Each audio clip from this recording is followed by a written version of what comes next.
कुंज बिहारी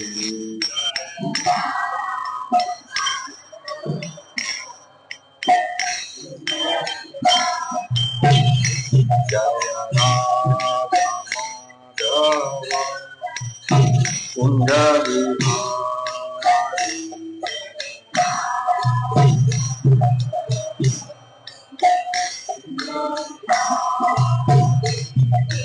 गोपी जनवल्लभ गिरवर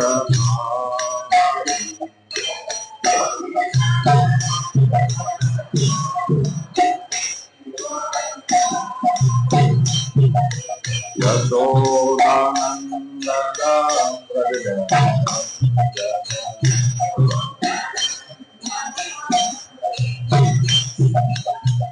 यमुना तीरा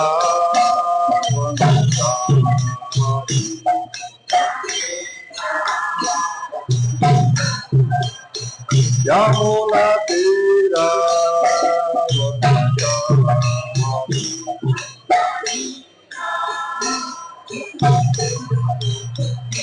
जय राधा कुंज बिहारी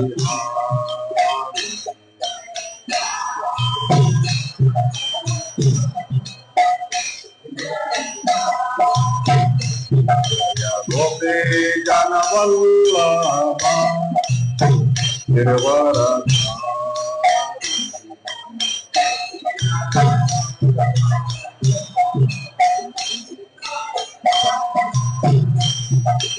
यमुना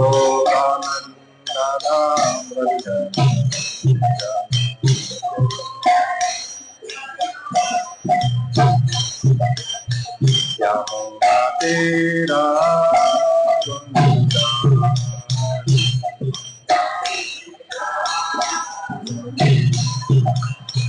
यमुना तीरा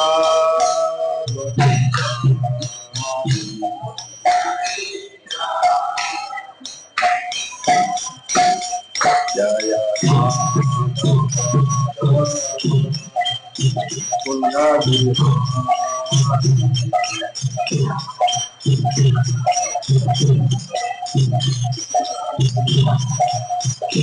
जय गोपी जनवल्लभ गिरवर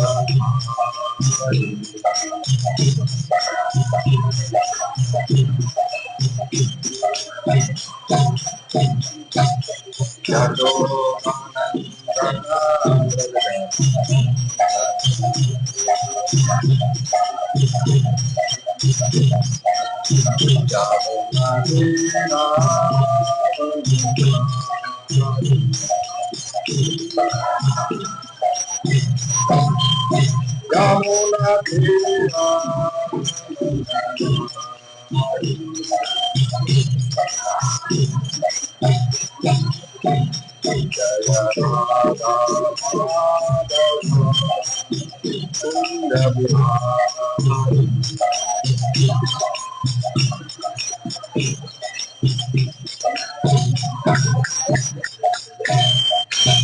जय विष्णुपाद परमहंस परिव्राजिकाचार्य अस्तु। श्रीमद भागवतम में वर्णन है कि कलयुग में जયારે વરસાદ પડે ને, બહુ વરસાદ પડે ને ત્યારે બિલાડીના ટોપ થાય, ખબર? ઉકાળામાં બિલાડીના છત્રી જેવું થઈ જાય, આમ ઘણી બધી છત્રીઓ જેવું થઈ જાય, બરાબર? એવી રીતે કળિયુગમાં એટલા બધા અપસંપ્રદાય અને ધર્મ પ્રગટ થાય છે, આપણને ખ્યાલ નથી હોતો, બરાબર? હાથમાં 500 ની નોટ આવે, 100 ની નોટ આવે, 500 ની નોટ આવે, તો ઓરિજિનલ નોટ કઈ છે અને ડુપ્લિકેટ નોટ કઈ છે આપણને ખ્યાલ નહીં આવે, બરાબર? સાચી નોટ કઈ છે? 500 ની નોટ આપણને 4-5 આપી દે અથવા એક બંડલ આપી દે, તેમાં અડધી ડુપ્લિકેટ નોટ હોય ને તો પણ આપણને ખબર નહીં પડે. પણ આપણે એના જાણકાર હોઈએ, બેંકમાં આપણે જઈએ ને ખબર છે, પેલો આમ નખ મારીને જોવે, એટલે એને ખબર પડી જાય કે 500 નોટ ઓરિજિનલ છે કે ખોટી છે. બરાબર. એવી રીતે માનવ સમાજમાં અત્યારે સૌથી વધારે જરૂરિયાત છે એ શેની જરૂરિયાત છે? ગુરુની જરૂરિયાત છે. તો ગુરુની વ્યાખ્યા, બરાબર, અને બીજું શું છે, ગુરુના પ્રકાર કેટલા છે, કેટલા પ્રકારના ગુરુ હોય છે. આધ્યાત્મિક ગુરુ, બરાબર, કેવી રીતે ગુરુ, કોને ગુરુ કહેવાય, આ બહુ સૌથી મહત્વનો પોઈન્ટ છે. આપણે કોઈ છોકરા છોકરીના મેરેજ કરવાના હોય ને, બરાબર, તો આપણી છોકરીના મેરેજ કરવાના હોય તો આપણે સામેનું ઘર જોઈએ, છોકરો જોઈએ, એનો પરિવાર જોઈએ, એનું મોસાળ જોઈએ, એના વ્યવહાર જોઈએ, એની ચાલ ચલણ જોઈએ, બોલવાની સ્ટાઇલ જોઈએ, બરાબર, બધી જ વસ્તુ આપણે જોઈએ અને પછી આપણે સિલેક્ટ કરીએ. એવી રીતે વાસ્તવમાં આપણે જે ગુરુની આપણી જે ચોઈસ હોય, બરાબર, આપણે આ ગુરુને માનીએ, આ ગુરુને માનીએ, બરાબર, મોટા ભાગના બહુ તર્ક વિતર્ક થાય એટલે લોકો એમ કહી દે કે હા બધું એક જ છે, બરાબર, પણ ખરેખર એક છે. આપણે શાસ્ત્ર અનુસાર આપણે થોડોક સમજવાનો પ્રયાસ કરીશું કે શાસ્ત્ર અનુસાર ગુરુની વ્યાખ્યા શું છે. અને વિદેશમાં લોકો જયારે શીલ પ્રભુપાદ વિદેશમાં પ્રચાર કરવા ગયા હતા ત્યારે પણ ત્યાં વિદેશની અંદર લોકોને આવું કહેવામાં આવેલું કે ભારત છે ને એ ભગવાન બનાવવાની ફેક્ટરી છે, બરાબર, જેટલા ઘર હોય ને એટલા ભગવાન લોકો એનો એટલા માનતા હોય, એમ એટલું કેવા વ્યક્તિગત એના અલગ અલગ શ્રદ્ધા હોય બધાની. પણ વાસ્તવમાં ભગવાનની વ્યાખ્યા શું છે, ગુરુની વ્યાખ્યા શું છે, ગુરુના પ્રકાર કેટલા છે, બરાબર, એ થોડું ઘણું આજે સમજાવવાનો પ્રયાસ કરીશ. શાસ્ત્ર અનુસાર ગુરુની વ્યાખ્યા શું છે. એન્ટર ને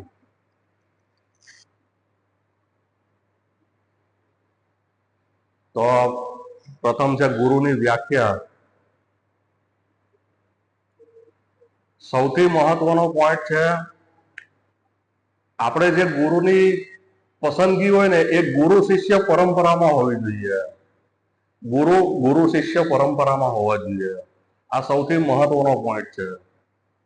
આપણને ખ્યાલ છે ગુરુ શિષ્ય પરંપરા કોને કહેવાય. આપણે ભગવદ્ ગીતા જયારે વાંચીએ તો ભગવદ્ ગીતાની શરૂઆતમાં એક પેજ ઉપર આખી ગુરુ શિષ્ય પરંપરા છે.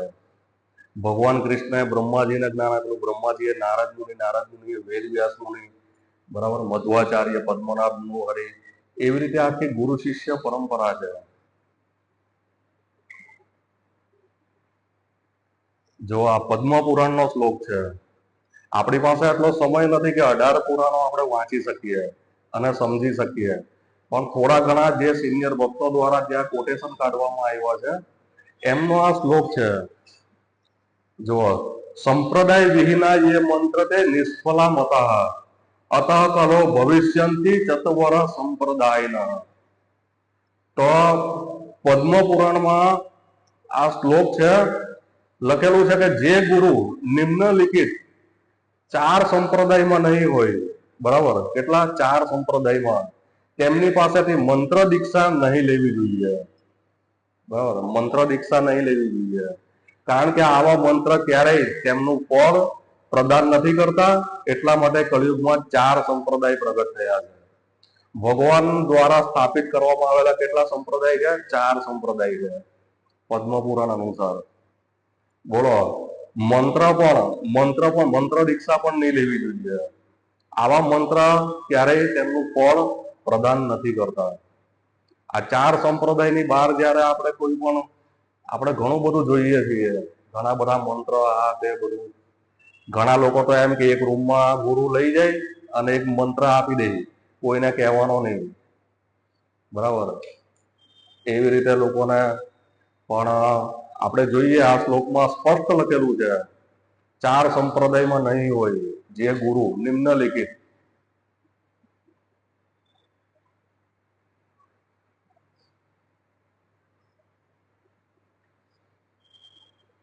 આ 4 સંપ્રદાયનું વર્ણન છે પદ્મ પુરાણમાં. એના પછીના શ્લોકમાં જ વર્ણન છે. શ્રી બ્રહ્મ રુદ્ર સનક વૈષ્ણવ ક્ષિતિ પાવન વત વરસ તે કલૌ ભવ્ય હે ઉત્કલે પુરુષોત્તમ. શ્રી એટલે લક્ષ્મીજી દ્વારા સ્થાપિત કરવામાં આવે છે, બ્રહ્મ એટલે બ્રહ્માજી દ્વારા, રુદ્ર એટલે શિવજી દ્વારા, અને સંકાલિક કુમારો 4 સંપ્રદાયના ઉદ્ગમ સ્ત્રોત છે. પરંતુ આ 4ના મૂળ સ્ત્રોત તો શ્રી કૃષ્ણ ભગવાન જ છે. જો આ પદ્મ પુરાણનો સ્પષ્ટ શ્લોક લખેલો છે. 4 સંપ્રદાયનું વર્ણન છે શાસ્ત્રોમાં. કેટલા? શ્રી સંપ્રદાય, બરાબર છે, લક્ષ્મીજી દ્વારા. પણ આના સ્ત્રોત કોણ છે? ભગવાન કૃષ્ણ છે આ 4 સંપ્રદાયના. બીજી કોઈ વ્યક્તિ ધર્મની સ્થાપના નહીં કરી શકે. ધર્મ કે સંપ્રદાયની સ્થાપના કોઈ વ્યક્તિ નહીં કરી શકે. ભગવાન દ્વારા જ કરવામાં આવે. જે આપણે ભગવદ્ ગીતાનો શ્લોક આપણે લગભગ મોટા ભાગના લોકોને કંઠસ્થ હોય છે. પરિત્રાણાય સાધુનામ વિનાશાય દુષ્કૃતામ ધર્મ સંસ્થાપનાથાય સંભવામી યુગે યુગે. દરેક યુગમાં ભગવાન પ્રગટ થાય છે અને ધર્મની સ્થાપના કરે છે. બરાબર છે. પણ આ જે 4 સંપ્રદાય છે એના ઉદ્ગમ કોણ છે? ભગવાન શ્રી કૃષ્ણ છે. અને લક્ષ્મીજી દ્વારા, પછી બ્રહ્માજી દ્વારા, રુદ્ર દ્વારા અને સંકાલિક 4 કુમારો દ્વારા. આ 4 સંપ્રદાયનું વર્ણન છે શાસ્ત્રોમાં. આપણે જોઈ શકીએ 4 સંપ્રદાય અને 4 સંપ્રદાયના આચાર્ય વિશે. પ્રથમ છે બ્રહ્માજી દ્વારા. બરાબર, બ્રહ્માજી દ્વારા સ્થાપિત કરવામાં આવે છે. એના આચાર્ય છે મધ્વાચાર્ય.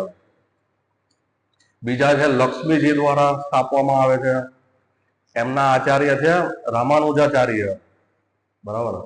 પછી ત્રીજું છે શિવજી દ્વારા સ્થાપવામાં આવે છે સંપ્રદાય. એના આચાર્ય છે વિષ્ણુ સ્વામી. અને 4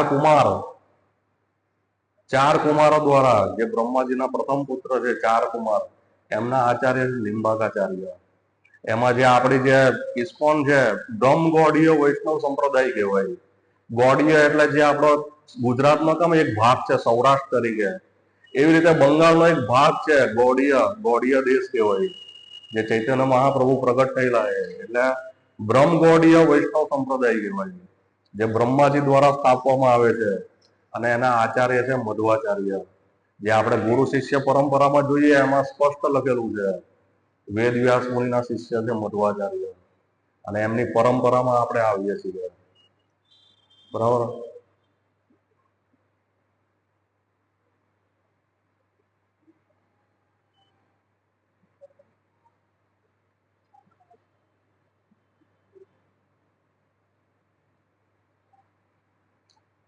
પછીનો શ્લોક છે, આ જે 4 આચાર્યો છે એ 4 આચાર્ય કોણ છે? ભગવાનના પાર્ષદોમાંથી જ્યારે ભગવાનની સેવા માટે આવે છે તો એ 4 આચાર્યો કોના અવતાર છે? જેવી રીતે ભગવાન કૃષ્ણ અવતરિત થાય છે તેની સાથે કેવું બલરામ હોય છે, બરાબર છે, લક્ષ્મીજીના અવતાર રૂકમણી છે, રાધારાણી છે, આખો એનો વિસ્તાર લઈને આવે છે. એ રીતે ગુરુ શિષ્ય પરંપરામાં આ જે 4 આચાર્યો છે 4 સંપ્રદાયના, એ કોના અંશ છે. અંશ એટલે અવતાર છે. એના વિશે આ શ્લોકમાં વર્ણન છે પદ્મ પુરાણમાં. રામાનુજમ શ્રી શ્રીચક્રે મધ્વાચાર્ય ચતુર્મસઃ શ્રી વિષ્ણુ સ્વામીનો રુદ્ર નિંબાતિત્યમ ચતુક્ષણ. આ પદ્મ પુરાણનો શ્લોક છે પછીનો. એમાં સ્પષ્ટ લખેલું છે કે શ્રી રામાનુજાચાર્ય છે એ અનંત શેષના અવતાર છે. રામાનુજાચાર્ય એટલે રામના અનુજ લક્ષ્મણજી. બરાબર. આજે રામાનુજાચાર્ય છે લક્ષ્મણજીના અવતાર છે. અનંત શેષ એટલે કેવું છે? ભગવાન વિષ્ણુ જયારે સૈયા પર સૂતા હોય ને ત્યારે અનંત શેષ એમની સેવામાં હોય છે. બરાબર. એવી રીતે ભગવાન કૃષ્ણ અવતરિત થાય છે ત્યારે બલરામજી આવે છે એમની સાથે સેવામાં. રામચંદ્ર ભગવાન આવે છે ત્યારે લક્ષ્મણ સાથે આવે છે. બરાબર. ચૈતન્ય મહાપ્રભુ આવે ત્યારે નિત્યાનંદ પ્રભુ બનીને આવે. બરાબર. એવી રીતે આ સંપ્રદાયમાં રામાનુજાચાર્ય છે કોણ છે? અનંત શેષના અવતાર છે. પછી છે મધ્વાચાર્ય, જે આપણા સંપ્રદાયના આચાર્ય છે મધ્વાચાર્ય, શ્રી મધ્વાચાર્ય. એ વાયુદેવના અવતાર છે. વાયુદેવ એટલે ભીમના અવતાર છે. આપણા આચાર્ય શીલ પ્રભુપાદ પાસેથી આપણે એમના પુસ્તકોમાં લખેલું છે કે મધ્વાચાર્ય જયારે પ્રસાદ લીધા હતા ને, તો પ્રસાદ લીધા પછી બધાને ખ્યાલ હશે કે આપણે થોડોક મુખવાસ લઈએ, આપણે જમી લઈએ, પ્રસાદ લઈ લે, ભાઈ થોડોક મુખવાસ લઈએ ને આમ હાથમાં, થોડીક વરિયાળી કે એવું કોઈ માવો ખાતા હોય માવો થોડોક લઈ લે, આમ કરીને ખાઈ લઈએ.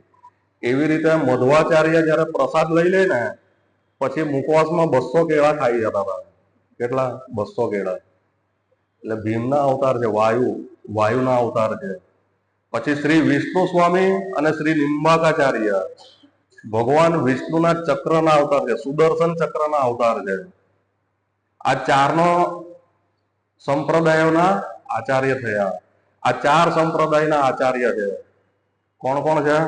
રામાનુજાચાર્ય, મધ્વાચાર્ય, વિષ્ણુ સ્વામી અને નિંબાકાચાર્ય. આ પદ્મ પુરાણમાંથી આખું આ 3-4 શ્લોક આ જે લીધેલા છે.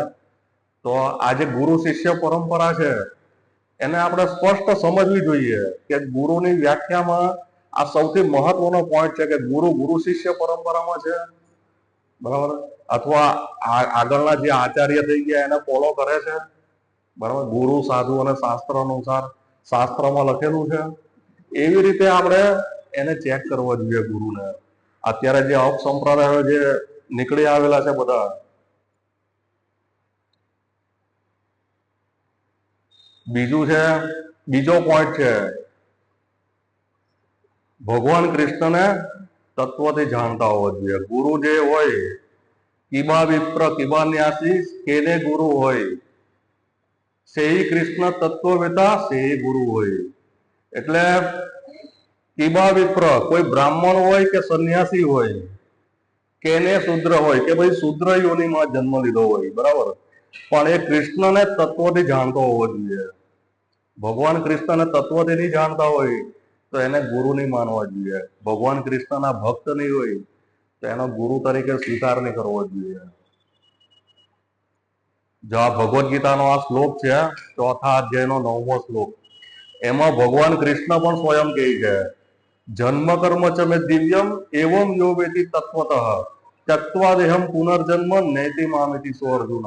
ભગવાન કહે છે જન્મ કર્મ ચ મે દિવ્યમ, મારા જન્મ અને કર્મ કેવા છે? દિવ્ય છે.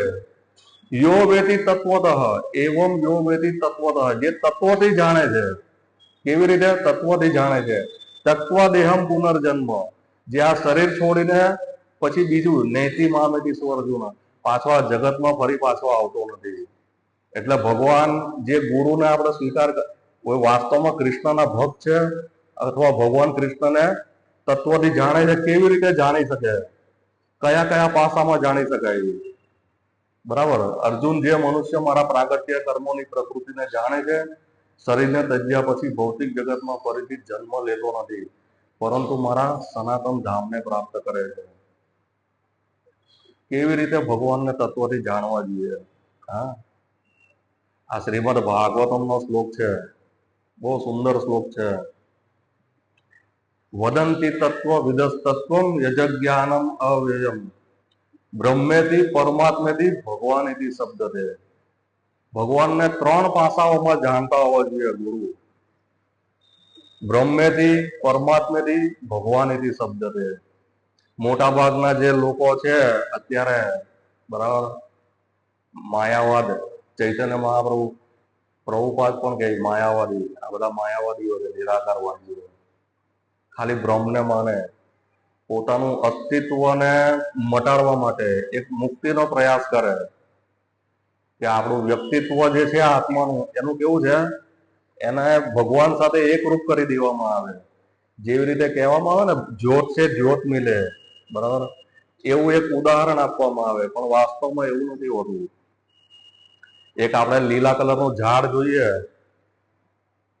દૂરથી જોતા હોઈએ લીલા કલરનું ઝાડ, એની અંદર એક લીલો પોપટ ઉડીને આવીને બેસી જાય એટલે આપણને કેવું લાગે કે બધું એકરૂપ થઈ ગયું, એનું લુપ્ત થઈ ગયો, પોપટ લુપ્ત થઈ ગયો. એટલે થોડી વાર પછી આમ ઝાડનું પાંદડું હલે ને એટલે પોપટ ત્યાંથી ઉડે એટલે આપણને ખબર પડે કે એનું વ્યક્તિત્વ છે જ પોપટનું, એ ઝાડની સાથે એકરૂપ નથી થઈ ગયો. એવી રીતે ભગવાનની બ્રહ્મ જે દેહ ક્રાંતિ છે, આ ફોટામાં તમે જુઓ ભગવાન કૃષ્ણની જે દેહ ક્રાંતિ છે, બરાબર, એ જે નિરાકારવાદીઓ છે એ કેને પ્રાપ્ત કરે? આ ભગવાનની દેહ ક્રાંતિને પ્રાપ્ત કરે. જે ભગવાનને ભગવાનના શરીરમાંથી જે ઝાંઝલ્યવન પ્રકાશ નીકળે છે એને બ્રહ્મજ્યોતિ કહેવામાં આવે. એ પ્રકાશને પ્રાપ્ત કરે અને પછી આનંદની જ્યારે ઈચ્છા ઉત્પન્ન થાય, કારણ કે પોતાની જે સાધના ઉપાસના હોય કેવી હોય, નિરાકારને પ્રાપ્ત કરવાની હોય. એટલે ભગવાન પણ નિરાકાર હોય તો આદાન પ્રદાન કોની સાથે કરે? બરાબર. હર કોઈ વ્યક્તિ, જો આપણે પણ એક વ્યક્તિ જોઈએ સામે વાત કરવા માટે, પ્રશ્ન ઉત્તર કરવો હોય તો સામે એક વ્યક્તિ જોઈએ. પ્રશ્ન ઉત્તર એમનેમ તો થાય નહીં, ચર્ચા એમનેમ થાય નહીં, આદાન પ્રદાન નહીં થાય. બરાબર. એટલે જ્યારે આનંદની અનુભૂતિનો ઈચ્છા થાય, બરાબર, આનંદ પ્રાપ્ત કરવાની, ત્યારે જેમ પોપટ કેમ ઝાડમાંથી ઉડી જાય, એવી રીતે આ ઝાંઝલ્યવન પ્રકાશમાંથી આ ભૌતિક જગતમાં પાછા આવે નિરાકારવાદીઓ. જે બ્રહ્મ, બરાબર. બીજું છે પરમાત્મા, ભગવાન કણ કણમાં છે. ભગવાન વ્યક્તિગત આપણા હૃદયમાં પણ છે અને કણ કણમાં પણ ભગવાન છે, પરમાત્મા રૂપે. બ્રહ્મેથી, પરમાત્મેથી અને ભગવાનેથી શબ્દ છે. ભગવાન એક વ્યક્તિ છે, એમના ધામમાં છે, ગોલોક વૃંદાવનમાં. બરાબર. નિરાકાર નથી ભગવાન. ભગવાન એક વ્યક્તિ છે, સાકાર વ્યક્તિ છે, જેની સાથે ભક્તો આદાન પ્રદાન કરે. આપણે જ્યારે ભગવાનને ભોગ લગાવીએ, ફૂલ અર્પણ કરીએ, ધૂપ અર્પણ કરીએ, દીપ અર્પણ કરીએ, આર્ધ્ય અર્પણ કરીએ, વસ્ત્ર અર્પણ કરીએ. બધા જે ઘણા હોય ને, વાઘા પહેરાવે ભગવાનને, વાઘા. એટલે ભગવાન સાથે કેવું છે, આદાન પ્રદાન થાય. બરાબર. એટલે જ્યારે ત્રણે ત્રણ પાસાઓમાં જાણતા હોય ત્યારે વાસ્તવમાં તત્વથી ભગવાનને જાણે છે. પણ પૂર્ણ માત્રામાં કેવું છે, સાકાર રૂપમાં જ્યારે ભગવાનને જાણીએ ને, ત્યારે એ પૂર્ણ માત્રામાં આપણે ભગવાનને જાણ્યા કહેવાય. કોઈ એક પાસાને પકડીને બેસી રહે એની કેવી છે, સાક્ષાત્કાર કરો પણ અપૂર્ણ સાક્ષાત્કાર કહેવાય. શીલ પ્રભુપાદ પુસ્તકમાં લખે છે, આત્મા અનુભૂતિનો પ્રવાસ, એ પુસ્તકમાં લખે છે કે જે આજે બ્રહ્મ અને પરમાત્માને જે પ્રાપ્ત કરે છે એ કેવું છે, અપૂર્ણ સાક્ષાત્કાર છે. પૂર્ણ સાક્ષાત્કાર ક્યારે છે? જ્યારે ભગવાનની સેવામાં આપણે લાગીએ. ભગવાનની સેવામાં લાગીએ ને ત્યારે આપણે પૂર્ણ સાક્ષાત્કાર પ્રાપ્ત કરી શકીએ. એટલે આ બીજો પોઈન્ટ છે સૌથી મહત્વનો. જે ગુરુ હોય એ કૃષ્ણને તત્વથી જાણતા હોવા જોઈએ.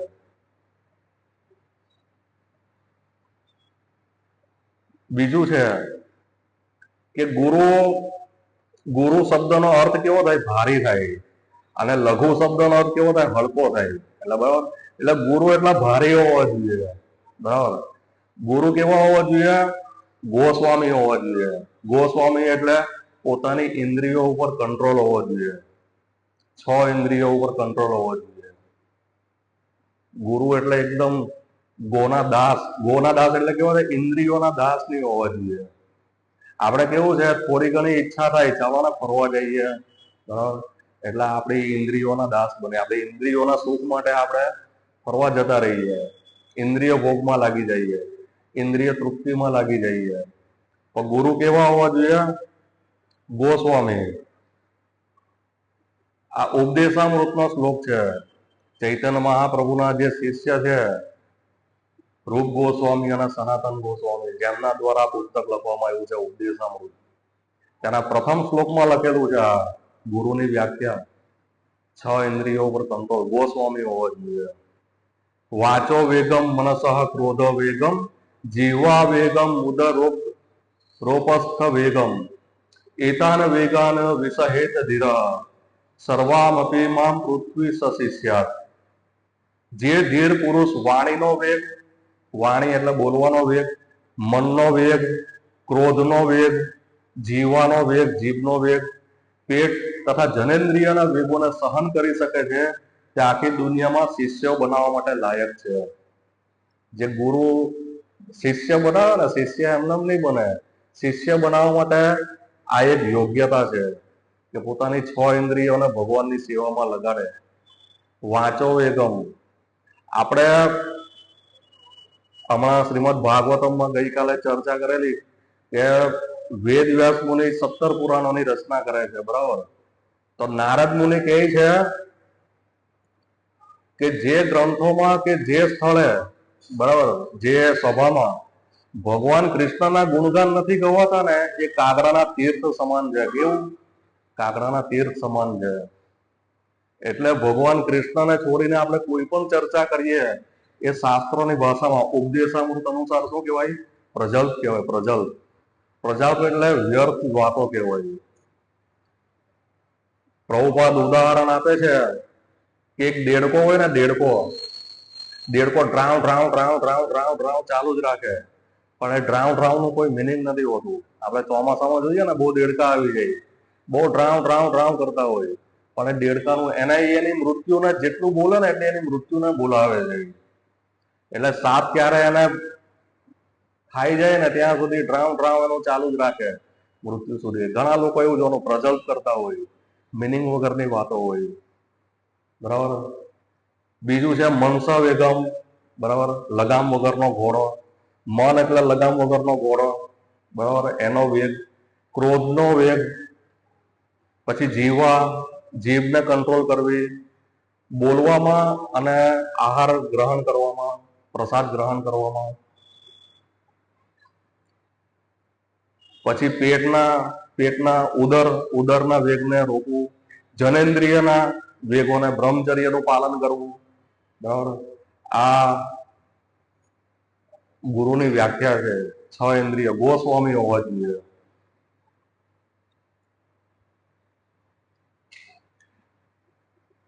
આ પણ બહુ મહત્વનું છે. ગુરુ જે પ્રવચન કરે તે જીવનમાં આચરણ હોવું જોઈએ. ગુરુ જે બોલે ને એ જીવનમાં આચરણ હોવું જોઈએ. મહાપ્રભુના લેક્ચરમાં છે કે ગામના પાદરમાં એક કથા બેઠી હોય, એ કથા ચાલતી હોય ત્યારે જે શાસ્ત્રોમાં ભાગવતમમાં વાંચવામાં આવે કે કાંદો લસણ નહીં ખાવો જોઈએ, ગાયનું દૂધ પીવું જોઈએ, આમ કરવું જોઈએ, તેમ કરવું જોઈએ. આખો દિવસ બહુ સારી સારી કથા કરે. બરાબર. અને જયારે ઘરે આવે એટલે એમના જે ધર્મપત્ની હોય એમને એકદમ મોડું અને સાદું સાત્વિક પ્રસાદ બનાવ્યો હોય. બરાબર. એટલે પ્રસાદ ગ્રહણ કરે, બરાબર, ત્યારે એને ખબર પડે કે આમાં કઈ મસાલો નથી એમ. તો આ કે આમાં કાંદો લસણ કઈક મસાલો તો નાખવો જોઈએ એમ. કે આજે સવારે તો તમે લેક્ચરમાં એવું કીધેલું કે કાંદો લસણ નહીં ખાવો જોઈએ, ગાયનું દૂધ પીવું જોઈએ. બરાબર. આવું તો તમે બોલતા હતા એમ. કે એ તો ગામ માટે છે, આપણા માટે નહીં. આપણે તો કાંદો લસણ ખાવાનો એમ. હો આપણે કાંદો લસણ ખાવાનો આપણા માટે નથી, એ ગામ માટે છે. એટલે પોતાના જીવનમાં આચરણ નહીં હોય. બરાબર. એટલે બહુ મહત્વનું છે જે આપણે બોલીએ છીએ જીવનમાં આચરણ. ગુરુ જે હોય, ગુરુનું જે સ્થાન હોય એ સ્થાન કેવું હોય? શીલ પ્રભુપાદ જેવું. યદ યદ આચરતી શ્રેષ્ઠ દેવતરો જનાહ સ યદ પ્રમાણમ કુરુતે લોક તદન વર્તતે. આખા વિશ્વમાં શિષ્ય બનાવવાના યોગ્ય છે. બોલો, શીલ પ્રભુપાદ કેટલા શિષ્ય બનાવ્યા? 108 મંદિરની સ્થાપના કરેલી, ગુરુકુળ બનાવ્યા, ફાર્મ કમિટી બનાવી, કેટલું બધું બનાવ્યું. કેટલા શિષ્યો છે અત્યારે. આપણે પણ શીલ પ્રભુપાદને વ્યક્તિગત આપણે જોયા નથી, પણ આપણે એના અનુસરીએ છીએ, એમના આદેશને અનુસરીએ છીએ. શીલ પ્રભુપાદને આ જીવતું જાગતું ઉદાહરણ છે શીલ પ્રભુપાદ. ગુરુ જે આધ્યાત્મિક રાજદૂત કહેવાય, જે ભગવાનના મોકલેલા પાર્ષદ છે, વૈકુંઠ પુરુષ કહેવાય. વૈકુંઠ પુરુષ એટલે ભગવાનના ધામમાંથી ભગવાને મોકલેલા છે આપણા જેવા બદ્ધ જીવોના લોકોના ઉદ્ધાર માટે. શીલ પ્રભુપાદ આખો દિવસ પ્રવચન આપતા હતા, પ્રીચિંગ કરતા હતા, મોટા મોટા વૈજ્ઞાનિકો સાથે ચર્ચા કરતા હતા. બરાબર. અને રાતે કદાચ સુઈ જાય તો રાતે 1 વાગે ઉઠીને પુસ્તક લખતા હતા. આ પુસ્તક લખતા હતા ને, ભગવદ્ ગીતા, ભાગવતમ જે ભક્તો વિતરણ કરે છે, બધાના જ ઘરે ભગવદ્ ગીતા છે. બરાબર. એ રાત કોના માટે કાઢતા હતા? રાતે લખવા માટે. એ આપણી જેવા બદ્ધ જીવો માટે. રાતે 1 વાગે પ્રભુપાદ ઉઠી જતા હતા. કેટલા? 1 વાગે. આપણી જેવા બદ્ધ જીવોના ઉદ્ધાર માટે. બોલો. એટલે યદ યદ આચરિત શ્રેષ્ઠ, એટલે શ્રેષ્ઠ પુરુષના આચરણ દ્વારા આપણે ભક્તિ શીખી શકીએ. એ છે એનું ઉદાહરણ છે શીલ પ્રભુપાદ. આ સૌથી મહત્વનો પોઈન્ટ છે. 5મો પોઈન્ટ આ પોતાની જાતને ભગવાન નહીં માનવા જોઈએ. બરાબર. ભારતમાં 90 જેટલા સાધુઓ પોતાની જાતને ભગવાન માને છે. અને પણ 12 મહાજન એમ કહે છે કે કૃષ્ણ જ ભગવાન છે. આ બેમાં તફાવત છે.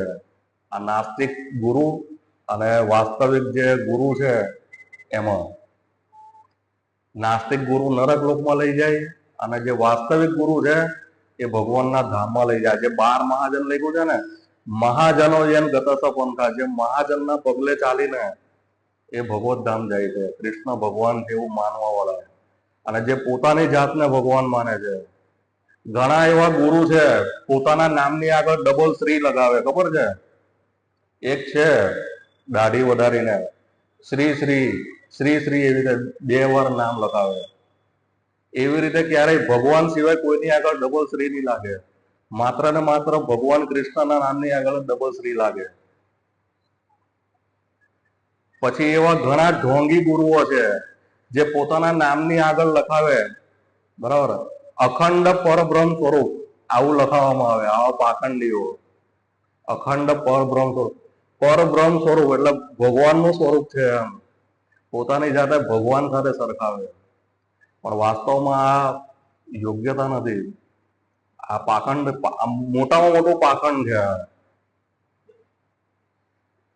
પ્રભુપાદ એક ઉદાહરણ આપે છે કે જ્યારે એક વિવાહ થતા હોય ને, વિવાહ એટલે લગ્ન થતા હોય, મેરેજ, તો મેરેજ ની અંદર બ્રાહ્મણનું કાર્ય શું છે કે જ્યારે હસ્તમેળાપ થાય ને ત્યારે છોકરીનો હાથ લઈ અને છોકરાના હાથમાં આપવામાં આવે. બરાબર, હસ્તમેળાપ એને કહેવાય ને, છોકરીનો હાથ લઈ અને છોકરાના હાથમાં આપવામાં આવે એને હસ્તમેળાપ કહેવામાં આવે. બરાબર, હવે એ જ છોકરીનો હાથ છોકરાના હાથમાં આપવાને બદલે પોતાના હાથમાં લઈ લે તો એ માર ખાય કે નહીં? હા, છોકરીનો હાથ પોતાના હાથમાં લઈ લે, છોકરાના હાથમાં નહીં આવે, પોતાના હાથમાં લઈ લે બ્રાહ્મણ, તો એ માર ખાય ને, એ ઢોંગી કહેવાય ને. એટલે ગુરુનું કર્તવ્ય છે કે પોતાના શિષ્યને ભગવાન સુધી પહોંચાડે. ખ્યાલ આવ્યો? આ બહુ મહત્વનો પોઈન્ટ છે. એટલે જ્યારે પણ આપણે 4 સંપ્રદાયની બહાર હંમેશા બહુ સાવચેતીથી લોકો સાથે રહેવું જોઈએ. આવા ગુરુ સાથે જ્યારે આપણે લોકોને બહાર મળીએ, બહુ મોટો માયાવાદ છે, નાસ્તિકવાદ છે. આપણને એમ લાગે કે આ બધું ધર્મ જેવું લાગે, પણ વાસ્તવમાં ધર્મ નહીં હોય. પછી સૌથી મહત્વનો પોઈન્ટ છે, માનવ સમાજમાં અત્યારે ઘણા બધા ગુરુ છે. બરાબર, ગુરુના પ્રકાર, કેટલા પ્રકારના ગુરુ છે. હું જ્યારે ઇસ્કોનમાં નહીં હતો ત્યારે ઘણા બધા લોકો મને મળતા હતા કે તમે કાન ગુરુ કરેલા છે, એવું એવું કહેતા હતા, કાન ગુરુ. હા, પણ જયારે ઇસ્કોનમાં આવ્યો ને પછી હું બધાને એવો જવાબ આપતો, મેં કાન ગુરુ પણ કર્યા, નાક ગુરુ, બધા ગુરુ થઈ ગયા મારા. બરાબર, આખા શરીરના આત્માના બધાના ગુરુ થઈ ગયા. શીલ પ્રભુપાદ બધાના ગુરુ છે. બરાબર, પણ આવો ઘણા બધા લોકો અલગ અલગ રીતે ડિસિઝન લેતા હોય છે. આવું ગુરુના પ્રકાર, બરાબર, કેટલા પ્રકારના ગુરુ છે. પેલા પાણી નાખતા હોય એવા ગુરુ, બરાબર, ખાવાનું ખવડાવે એવા, બધું અલગ અલગ રીતે બધા ગુરુની વ્યાખ્યા કરે. દાઢી વધારે એટલે નાની દાઢી હોય તો નાના ગુરુ, મોટી દાઢી હોય તો મોટા ગુરુ, એવું પણ કરે ને. પણ ખરેખર શાસ્ત્ર અનુસાર 4 પ્રકારના ગુરુ છે. કેટલા? 4 પ્રકારના ગુરુ. જે ગુરુના પ્રકાર છે એમાં સૌથી પહેલા આપણા જીવનની અંદર આવે છે વર્તમાન પ્રદર્શક ગુરુ, જે આપણને શરૂઆતનું માર્ગદર્શન, દિશા સૂચન આપે છે. શાસ્ત્રમાં શ્રીમદ ભાગવતમમાં વર્ણન છે, ધ્રુવ મહારાજ જ્યારે એમના પિતાના ખોળામાં બેસવા જાય છે ત્યારે એની સાવકી માં હોય, એટલે એમની બીજી માં હોય સુરુચિ, એ હાથ પકડીને ઉતારી મૂકે છે કે તારે જો ઉતાનપાદના ખોળામાં બેસવું હોય ને તારા પિતાના ખોળામાં, તો મારી કુખેથી જન્મ લેવો પડે. બરાબર, એવી રીતે કરીને એને ઉતારી મૂકે છે ધ્રુવ મહારાજને. તો ધ્રુવ મહારાજને એ કહે કે મારે હવે ભગવાનને મળવું છે. તો સૌથી પહેલું માર્ગદર્શન કોણ આપે છે? એમની માતા આપે છે, સુનીતિ.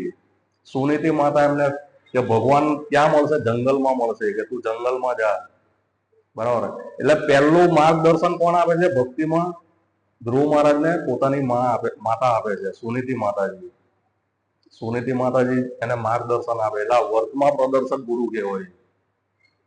અને પછી ત્યાં આધ્યાત્મિક ગુરુ મળે છે એમને, નારદ મુનિ, બરાબર. અને 6 મહિનામાં ભગવાનનો દર્શન કરે છે, સાક્ષાત્કાર કરે છે અને પાછા રાજ્યમાં આવે છે. અને જ્યારે ધ્રુવ મહારાજનો છેલ્લો સમય હોય, શરીર સાથે મૃત્યુના મસ્તક ઉપર પગ મૂકીને જ્યારે ભગવાનના પાર્ષદો આવે છે વૈકુંઠથી, નંદ અને સુનંદ એક બહુ મોટું વિમાન લઈને આવે છે ધ્રુવ મહારાજને લેવા. ત્યારે ધ્રુવ મહારાજ એમને યાદ કરે છે, એમની માતાને, કે મને પહેલું જે માર્ગદર્શન આપેલું એ કોણે આપેલું? મારી માતાએ આપેલું. એ નંદ અને સુનંદ ને કે એ તો ભગવત ધામ જતા રહ્યા. એટલે એવી રીતે આપણા જીવનની અંદર જે આપણે જ્યારે સત્સંગમાં આવીએ છીએ તો કોઈના માધ્યમથી આવીએ છીએ. ખ્યાલ આવ્યો?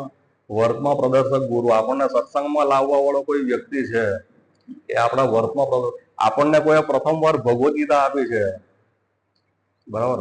આપણને નાનું નાનું માર્ગદર્શન મળે છે સત્સંગમાંથી. ભક્તો પાસેથી કેવું છે, નાનું નાનું માર્ગદર્શન મળે છે. જેવી રીતે ધ્રુવ મહારાજને મળેલું ને, સુનીતિ માતા જેવી રીતે, એવી રીતે નાના નાના માર્ગદર્શન મળે છે વર્તમાં પ્રદર્શક ગુરુ, બરાબર છે. બીજા ગુરુ છે પછી સત્સંગમાં જયારે જોઈન્ટ થાય પછી શિક્ષા ગુરુ છે આપણા, જે આપણને શિક્ષા પ્રદાન કરે છે, આપણને શિક્ષા પ્રદાન કરે છે. આ શિક્ષા ગુરુ છે. અને પછી આપણે જે વૈદિક પ્રણાલી પ્રમાણે સંસ્કાર દ્વારા આપણે ગુરુનો સ્વીકાર કરીએ છીએ, દીક્ષા વિધિ કહીએ ને આપણે, યજ્ઞ કરીને જયારે આધ્યાત્મિક નામ આપવામાં આવે અને માળા સાથે આપણી દીક્ષા વિધિ થાય, એને દીક્ષા ગુરુ કહેવાય. અને ચોથા ગુરુ છે ચૈત્ય ગુરુ. શીલ પ્રભુપાદના એક શિષ્ય હતી, એક માતાજી, લિન્ડા નામના, એક અમેરિકામાં હતા. તો શીલ પ્રભુપાદ થી ઘણા દૂર હતા, એ બીજા દેશમાં હતા, સેન ફ્રાન્સિસ્કો થી ઘણા બધા દૂર હતા. તો પ્રભુપાદને એક લેટર લખેલો એમને.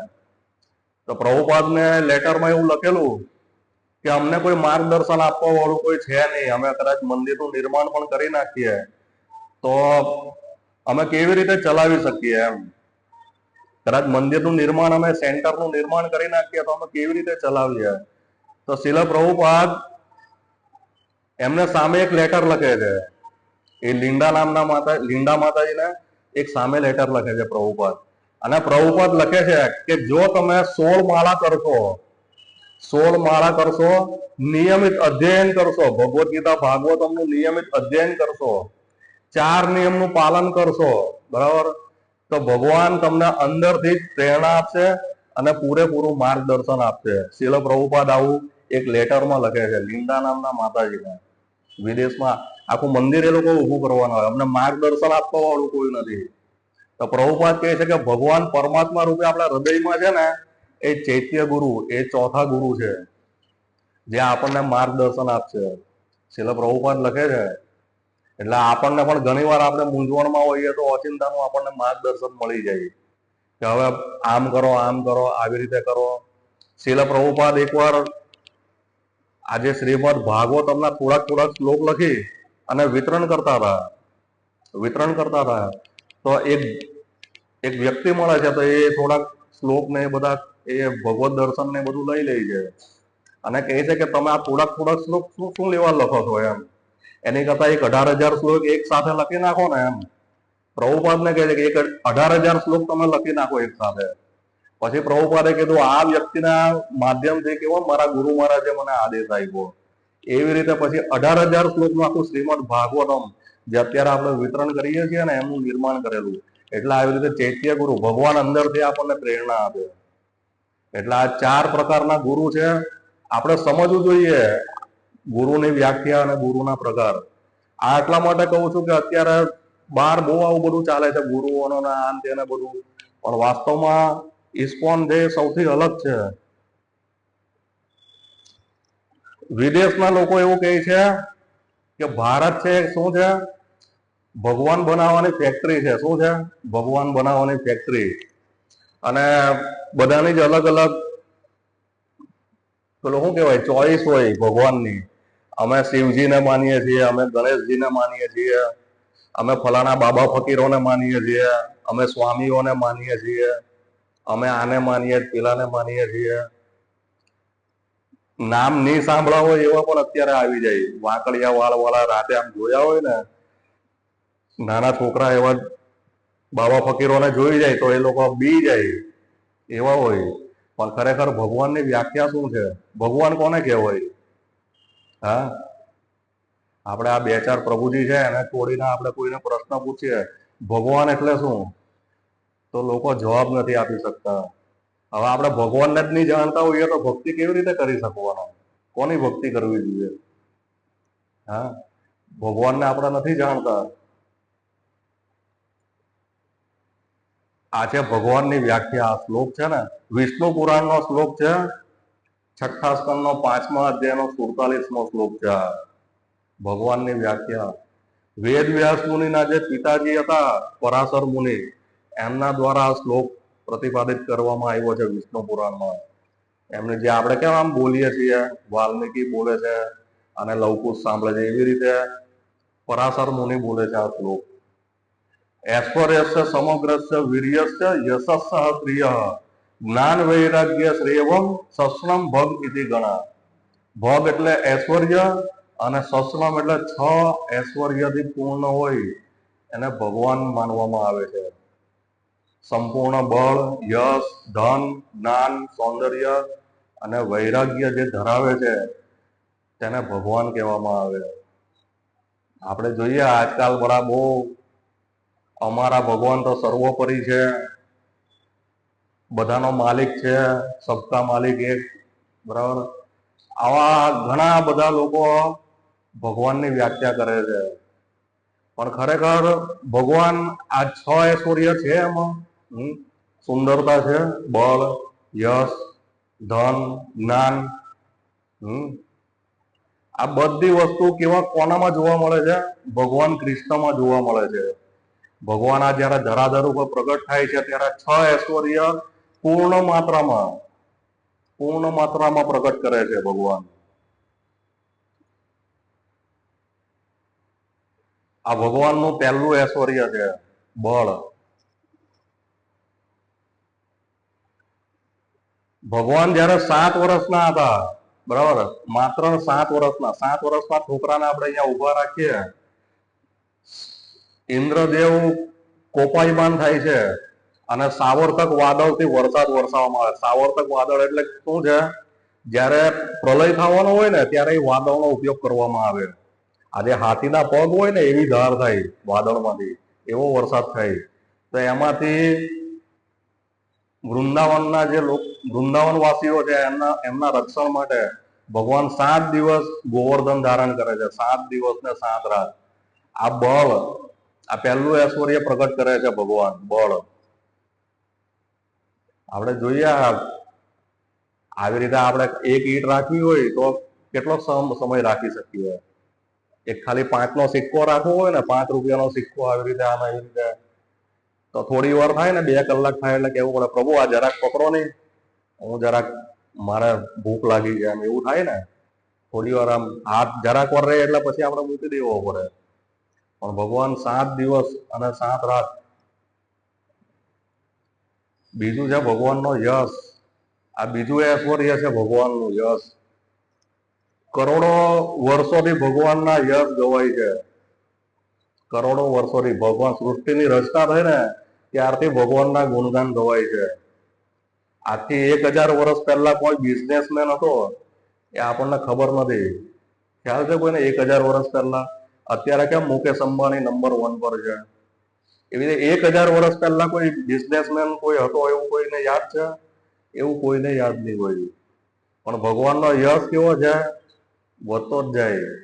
ભગવાન, કોઈ સામાન્ય વ્યક્તિ આપણી પાસેથી 5 રૂપિયા કોઈ ચોરી જાય ને, 10 રૂપિયા ચોરી જાય, કે નાની એવી ચોરી કરે ને તો આપણને નહીં ગમે.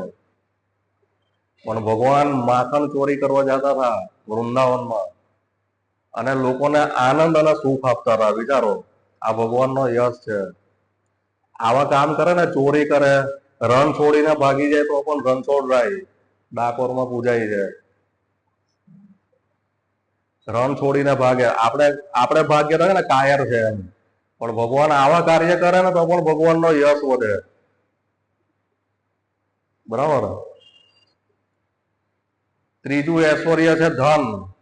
શ્રીમદ ભાગવતમમાં પહેલા સ્કંદમાં વર્ણન છે દ્વારકા નગરીમાં જયારે યુદ્ધ પૂરું થાય અને પરીક્ષિત મહારાજના જન્મ પછી ભગવાન દ્વારકા નગરી દ્વારકામાં પ્રવેશ કરે છે ત્યારે દ્વારકા નગરીનું આખું નિર્માણ આખું એનું વર્ણન છે શ્રીમદ ભાગવતમમાં. 16,108 રાણી હતી ભગવાન કૃષ્ણની, તો 16,108 મહેલ બનાવેલા એમને દ્વારકા નગરીમાં. કેટલા? 16,108 મહેલ. અત્યારે જે આવાસ પડે છે ને, આવાસ જેવું નહીં કે નાના નાના ફ્લેટ પાડી દે અને એમાં પાછી લોન કરાવવી પડે, બરાબર? એવી રીતે નહીં. ભગવાન પૂર્ણ માત્રામાં ધન, ભગવાનનો વૈભવ, આ જુઓ કેવો વૈભવ છે. રત્ન જડિત બધા એના બાણા ને બધું હતું અને એના જે મણિ દ્વારા, રત્ન જડિત મણિ દ્વારા જે એનો પ્રકાશ, આપણે કેમ લાઈટ મૂકવી પડે જેવી લાઈટ ને એમનેમ પ્રકાશિત થાય દ્વારકા નગરી. એવી દ્વારકા નગરી બનાવેલી ધન. પછી છે જ્ઞાન. ભગવદ્ ગીતાના 9મા અધ્યાયના 2જા શ્લોકમાં વર્ણન છે કે સર્વ વિદ્યાઓના મુકુટમણિ કહેવાય. આ ભગવદ્ ગીતાનું જ્ઞાન છે. આ ભગવાન જે જ્ઞાન આપે છે ભગવદ્ ગીતાનું, એવું આખા જગતમાં બીજું કોઈ વ્યક્તિ નહીં આપી શકે ભગવાન સિવાય. ભગવદ્ ગીતા જેવું જ્ઞાન આખા જગતમાં બીજું કોઈ નહીં આપી શકે. આ ભગવાનનું ઐશ્વર્ય છે. ભગવાનનું સૌંદર્ય. ભગવાન એટલા સુંદર છે કે કોઈ વ્યક્તિ ભગવાનને નહીં માનતા હોય ને તો પણ ભગવાનનો ફોટો એકવાર એના ઘરમાં રાખે, અથવા એવું ચિત્ર કરાવવામાં આવે, મોરપીંછ કરાવવામાં આવે કે કૃષ્ણ રાધા કૃષ્ણનો એવું ચિત્ર કરાવવામાં આવે, બરાબર? કદાચ ભગવાનને નહીં માનતા હોય, છોકરું નાનું હોય ને તો પણ કે મારો છોકરો કાનુડા જેવો લાગે, એવું કહે ને. હા, કારણ કે ભગવાન એટલા સુંદર છે. બ્રહ્માજી બ્રહ્મ સંહિતામાં સ્તુતિ કરે છે ભગવાનને. કંદર્પ કોટી કામનીય વિશેષ શોભમ ગોવિંદ આદિ પુરુષમ તમહમ ભજામે. કંદર્પ કોટી કામનીય, કોઈ એક સુંદરમાં સુંદર, ભારતની સુંદરમાં સુંદર સ્ત્રી કે પુરુષ જો અહીંયા આવી જાય તો બધા એને જોવા લાગી જાય ને, કારણ કે એમાં કામ ઉત્પન્ન થાય, બરાબર? એવા કરોડો કરોડો કામદેવ આકર્ષિત થાય ભગવાન કૃષ્ણથી. કરોડો કામદેવ. કંદર્પ કોટી કામનીય વિશેષ શોભમ, એવી ભગવાનની શોભા છે, એવું ભગવાનનું સૌંદર્ય છે.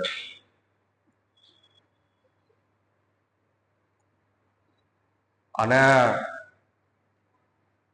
આ છઠ્ઠું ઐશ્વર્ય છે ભગવાનનું વૈરાગ્ય. ભગવાન પોતાના મિત્રના, પોતાના ભક્તના દાસ બની જાય છે, સેવક બની જાય છે. ભગવાન ડ્રાઈવર બની જાય છે. એ પણ ક્યારે? એક યુદ્ધ થવાનું હોય. વિચારો, એક યુદ્ધના સમયે